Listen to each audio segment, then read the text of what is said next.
Welcome me back and join everyone. In the previously already we discussed a lot about the globalization, the causes of globalization, what exactly the meaning of the globalization. Even I talks about the different types of globalization. Usually people they do feel that globalization means हर किसी को ये लगता है कि trade, international trade या international economy in terms of world economy. But globalization can be a political globalization, it can be a cultural globalization, it can be anything, ideological globalizations, it can be geographical globalizations, anything. Globalization can be it can be taken in different forms, which already I discussed in my previous modules. Also I discussed in details about the consequences of the globalizations. The consequences of the globalizations being taught in three different ways. The consequences can be categorized under the political consequences of the globalizations, cultural consequences of the globalizations, and the economic consequences of the globalization. Though you have varieties of consequences, each and every field you can find out the consequences of the globalizations can be seen, very well seen you can say.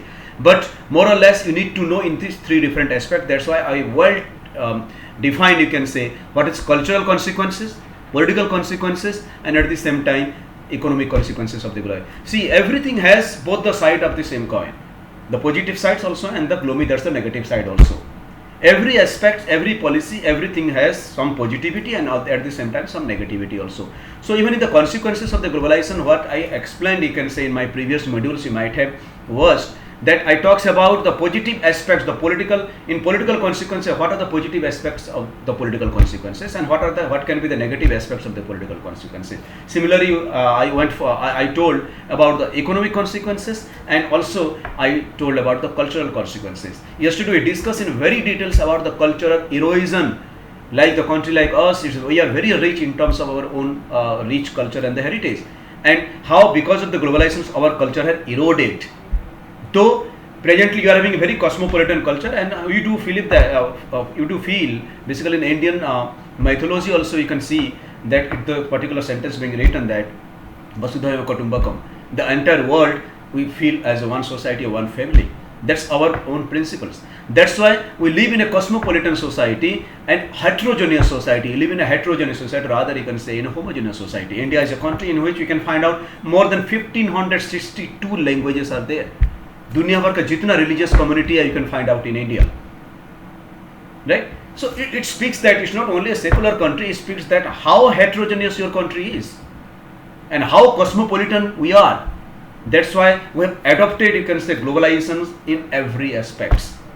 It can be in the politically you have accepted well, economically you have accepted well, then culturally you have accepted well, geographically you have accepted well. In each and every aspect globalizations being adopted very well in the country like India, and our accommodation is always praiseworthy. I do believe always, I used to tell this particular sentence that survival for the fittest, and accommodations works very accommodation played very important role, you can say, in the survival for the fittest.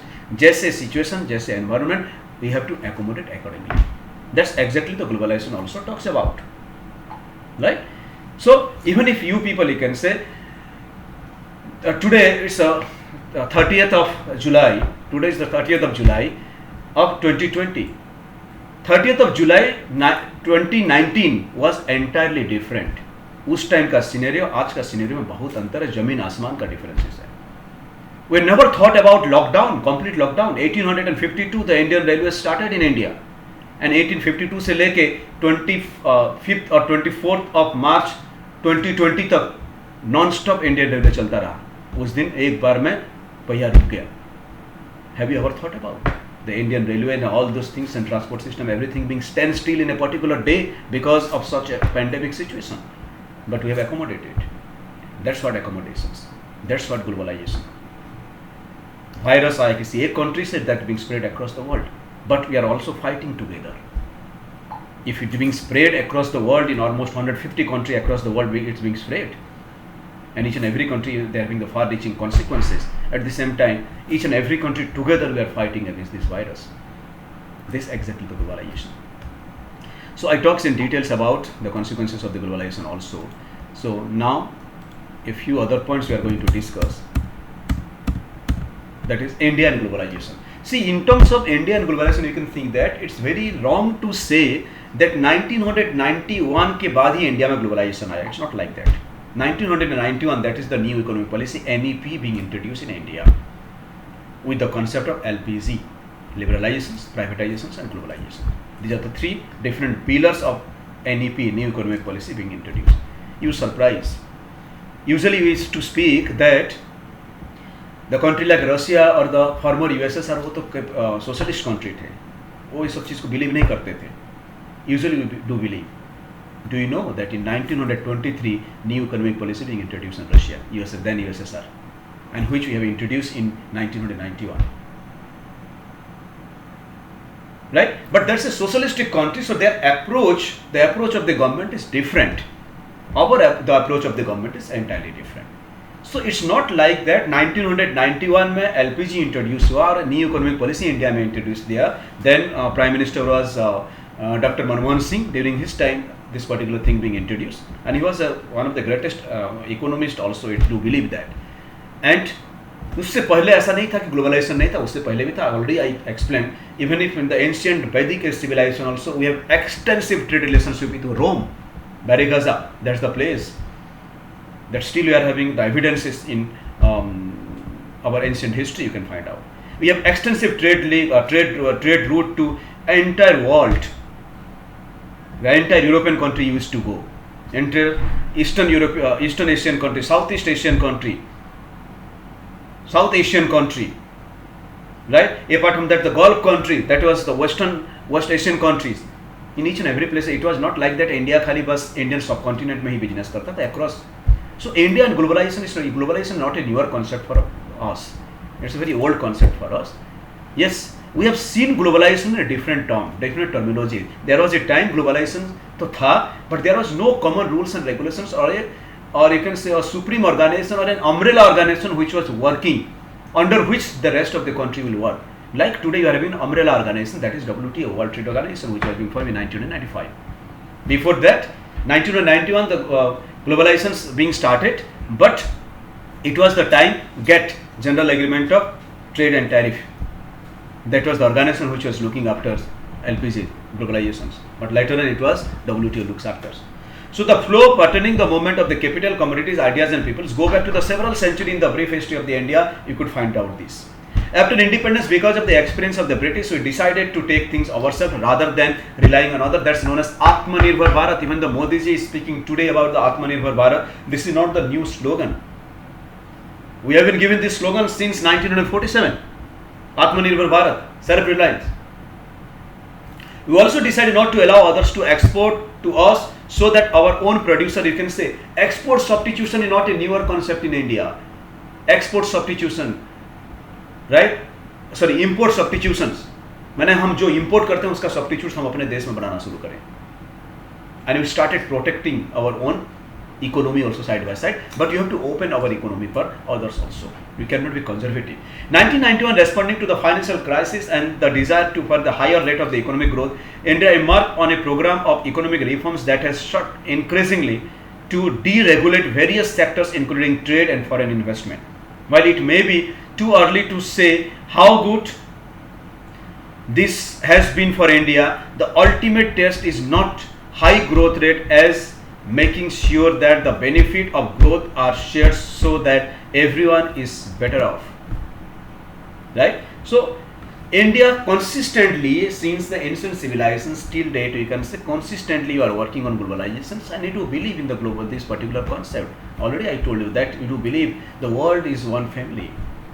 So this is not a newer concept that India is having, and many numbers of, we can say, MNCs, multinational corporations, those who are working in India, and not in the post 1991, उससे पहले भी है. उसका मतलब globalisation India में पहले भी था, and you are a strong supporter of LPG, liberalization, privatization, globalization. And nowadays you are opening of the very strategic sector also for FDI, foreign direct investment. Even in the sector like defense also, you can say we have opened up the ventures in the defense sector also in terms of FDI. But yes, the strategy of this particular government is a little different.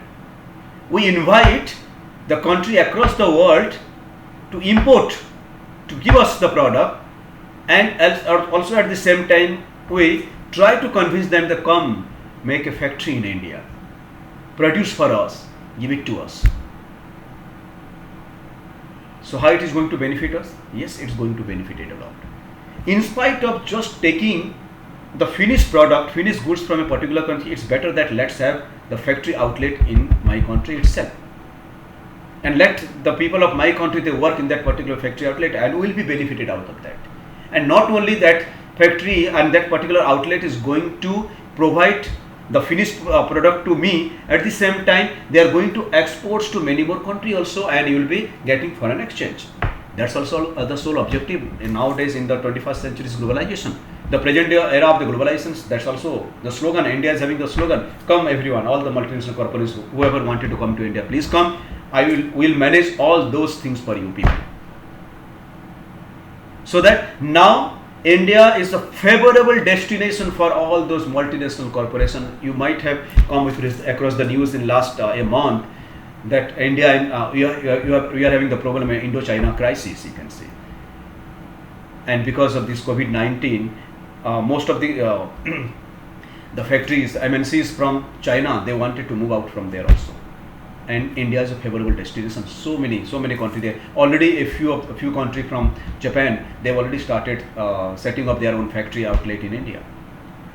A few countries from USA, they've already approached India, to make their own set of the factory outlet. Because in India also we are having huge human resources, plenty of natural resources, and at the same time we are making favorable legislations for these multinational corporations so that they can work in India, right? So in terms of that Indian globalizations, that our concept of the globalization is not newer.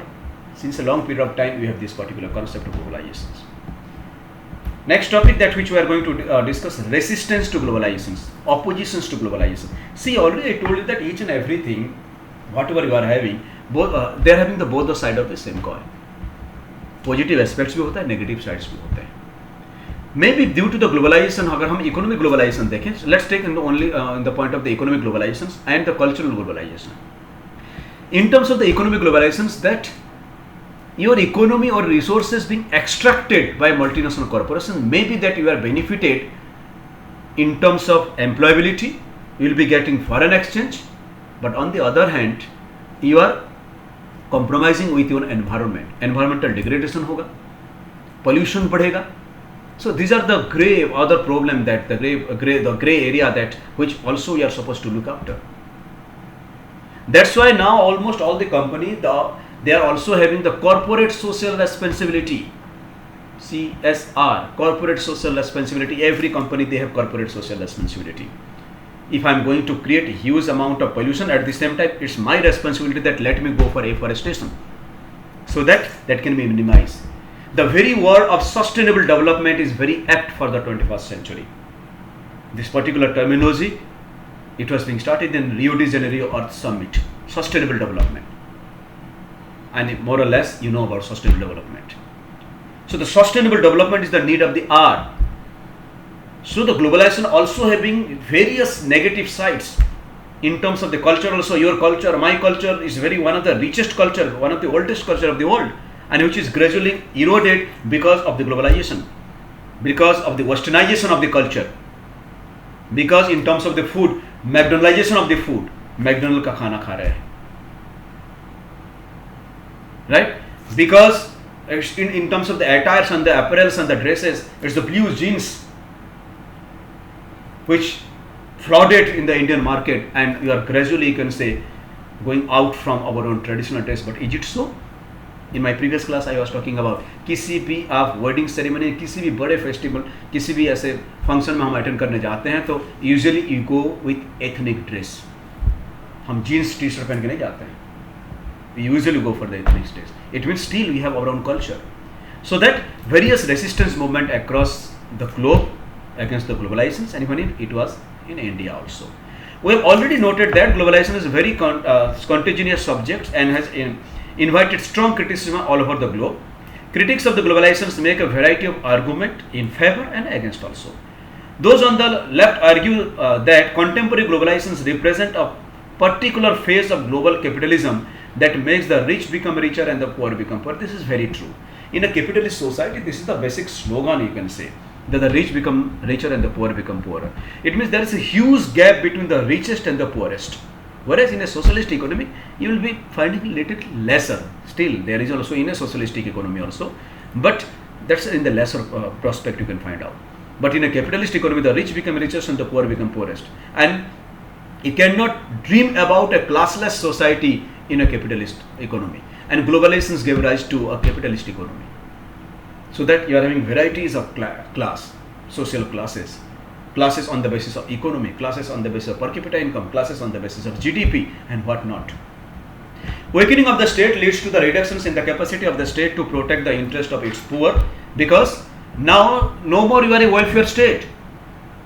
Now it's not the responsibility of each and every country that looks after the welfare of the people, roti, kapda, makan, education and healthcare. These are the 5 basic necessities that the government should give to each and every individuals of the country. Is it possible that we can give? You are not able. But in a socialistic pattern of the economy, these 5 things has to be provided to each and every individuals, being a welfare state. But now this particular thing is also being eroded, and we have changed our political ideology. Critics of the globalization from the political rights express anxiety over the political, economic and cultural effect. In the political terms, they also fear the weakening of the state economically. They want a return of self-reliance or the protectionism. Protections for our own country, yes, it's there. Even in the globalization, yesterday I told you, in my previous modules I told you that globalization doesn't mean that you have opening each and everything for each and everyone. Still, you have the rights to put brick on them. Culturally, we worried that the traditional culture will be harmed and people will lose their age-old values and ways. See, this is very true, but yes, in this present generation that we need to show to this particular generation that yes, this is what we usually do. This is the good impact, this is the bad impact. For anything else, suppose I am going to have this particular pen, and before I am going to sell it or before I buy, usually what you tell all the positive and negative side of this particular pen. It is me that I have to decide that I am going to take or not. So the globalization has given that particular informations, right to consumer informations. Right, giving a simple example like alcohol is injurious to health. It's already being written in any of the bottle of the alcohol. Smoking is injurious to health. It's being written in the packet of the cigar. What does it mean? In spite of that, means we have given the consumer information. We have given the information to the consumer that see, smoking is injurious, drinking alcohol is injurious to your health. It means we have given the right information to the consumer, and it is up to them that in spite of getting those information also, if they wanted to consume alcohol or smoke cigarette, that is their problem. It means the present era of the globalization, what usually you do, that we give right information to the consumers that what exactly you are talking about, and at the same time, after it means the consumer, they have their rights to take whatever the decisions they want to take. It is important to note that the anti-globalization movement to participate in the global network aligns with those who feel like them in other countries. Many anti-globalization movements are not opposed to the idea of globalization per se as much as they are opposed to a specific program of globalization, which they see as a form of imperialism. I was talking in my previous modules, you might know about the terminology I was talking about. That's not neo-colonization or neo-imperialism, not new, neo. What is neo-colonization or neo-imperialism? Neo-colonization means if a particular country is economically dependent on a big country, that's a new colony of that country. Suppose, for example, country X is completely dependent in terms of the economy to US. Then country X is a neo-colony of US. ये है कि नहीं आज? Yes, today it's there. Today it is there. The concept of imperialism has changed, the concept of colonization has changed, and the WTO or the World Trade Organization or globalization has been given the different concepts of global imperialism. 1999 at the World Trade Organization's ministerial meetings, there was widespread protest at analyzing unfair trading practices, UTF, unfair trade practices by the economically powerful states. And in a globalization, nothing is unfair. You are going to sell a particular product, by giving all sorts of informations and lucrative advertisements. The consumers, they have the rights to know about the product. In spite of that, if they are going for that particular product, that's their problem. I knew it, that this particular product is harmful for me. In spite of that, I'm buying it. And now it's being made in mandatory that in each and every product, whatever I'm going to sell, we write also that what are the ingredients, what are the things, how to use, and what are the defects or the demerits of that particular product. In spite of that, if I can consume, that's my choice. The World Social Forum, WSF, is another global platform which brings together a wide coalition composed of human rights activists, environmentalists, labor, youth, women activists, oppose a new liberal globalization. Because see, globalization has impact on culture, its impact, huge impact on environment. Labor laws has been changed because of the globalization. Giving very simple example like the COVID-19 से देखेंगे तो lots of changes in the labor law कुछ नहीं कर पाए, lots of retrenchment, layoff, leave without pay, then cutting down of salary, just you can say throwing out the employee from their job without any notice. Like this, so many things being done, and they are not, the workers are not being protected by any of the legislations. Similarly, environmentally also lots of pollutions and lots of other things being happening, and that's because of the globalization. So there are lots of activist movement you can find out. Even in India also you are having the environmental activist movement, right? And ऐसा नहीं कि ये environmental जो activist movement अभी start हुआ, even at the time of the Britishers, when the Britishers came to India and they started laying down the railway tracks, right? Millions of trees being falling down and the forest being cleared in order to make what? Sleepers मतलब जिसको ऊपर track लगा हुआ रहता है, that's not sleepers, railway sleepers and the coaches. At the same time, initially even the fuel would also being used as fuel for running railway engines. Lots of the forest dwellers or the people, they protest, they protesting against the government. So nothing is new. उस time भी करते थे, आज भी करते हैं. The first WSF, that is World Social Forum meeting, was organized in Porto Alegre, Brazil 2001, and the 4th WSF meeting was held in Mumbai 2004. The 7th WSF meeting was held in Nairobi, Kenya in 2007. Right? The last one today I am going to deal, so that the chapter is also going to be over. It's only 22 minutes, another 4-5 minutes that I will be taking. India and the resistance to globalization. See, always you can say we do believe that अच्छा चीज़ है तो accept करो, उसका अगर बुरा चीज़ है तो protest करो, and we have the right to do that, and we Indians should do that. The good side of the globalization has to be accepted, and we accept it, whereas the gloomy side of the globalization need to be protested, and we will protest, because we cannot accept the economic development or the progress with the cost of environment or with the cost of the future of my generations. We cannot spoil the future generations, the life of the future generations, because of this very globalization. What has been India's experience in resisting globalization? So our resistance for the globalization is a mixed reaction. जहाँ पे हमें environmental degradation दिखता है, large scale of people, you can say, वहीं से desettlement हो जाते हैं. We remove large scale of the people because of hydroelectricity project or multiple river project or setting up an industry or something like that. लोगों को वहीं से हटा दी जाती है. These are all the things that we protest, but we try to also try at the same time, you can say, always ready to accept a proper negotiation from the side of the government or those MNCs. Social movement play a role in helping people to make a sense of the world around them and finding way to deal with matters that trouble them. Resistance to globalization in India has come from different quarters. There have been left wings protests to economic liberalizations. Left wings, they are the leftist party, means the socialist party. Socialist party or the left party, usually they do believe in central economy. The economy need to be controlled by the government. They don't believe in the open economy. That's why more or less you can say the left wings always they protest against liberalizations, privatizations and the globalization. There are various Indian social forum. Trade unions of the industrial workforce as well as those representing farmer interests have organized protest against the entry of the multinational corporations, because many labor laws being changed, retrenchment done, lay off हो गया, because modern infrastructure, modern technology आ गया. So दो basically there are two different methods of industrialisation, labor intensive methods and capital intensive method. In a labor intensive method the fixed cost is less whereas recurring cost is very high. The machine पुराने machine होंगे लेकिन ढेर सारे लोग काम करते हैं वहाँ पे. The country like India we favor labor intensive because we are having a huge population, हमको जॉब चाहिए. In a capital intensive very highly sophisticated machine use होता है and very least number of people are supposed to use. Giving a very simple example, 1980s का अगर bank देखते हैं आप और आज का बैंक में will find hell and heaven difference, जमीन आसमान का अंतर. 1980s का जो बैंक हुआ करता था, बैंक के अंदर घुस जाएंगे तो जैसे लग रहा है कि किसी बाजार में घुस गए.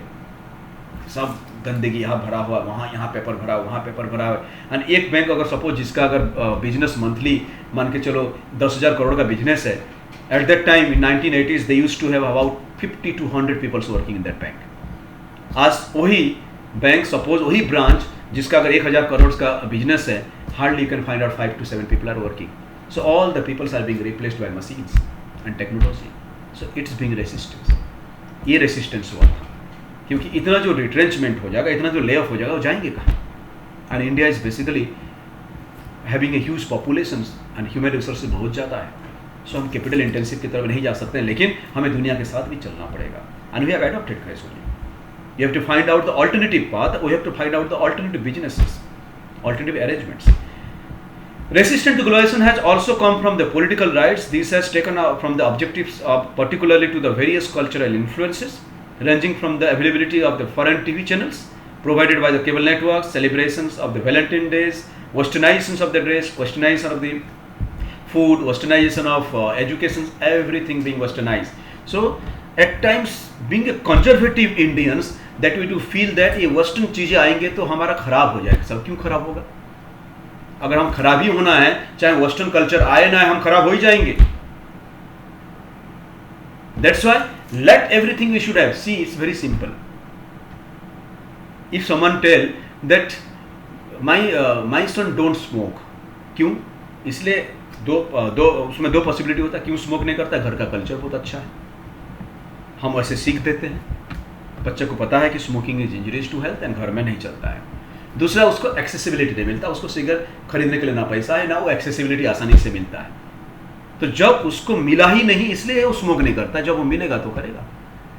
व्हाट ग्लोबलाइजेशन स्पीक्स कि 100 आपको सामने अवेलेबल है फिर भी आप नहीं करें, बिकॉज आपको पता है कि what is right and what is wrong, what is to be done, what is not to be done.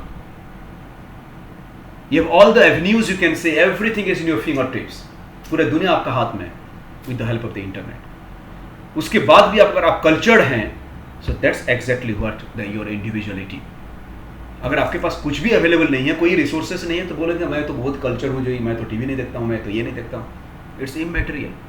So what exactly globalization taught us that we can give you hundreds of things but you have to accept and take which suits with the most, जो आपके लिए suitable हो. That's very important. So this is all about this particular chapter of globalization, right? Today I'll be sending you the question answer of the globalization, although also in the PDF form. So please download those question answer. If you wanted to take the printout, you can print. Else you can write down in your answer book. Thank you. Take care.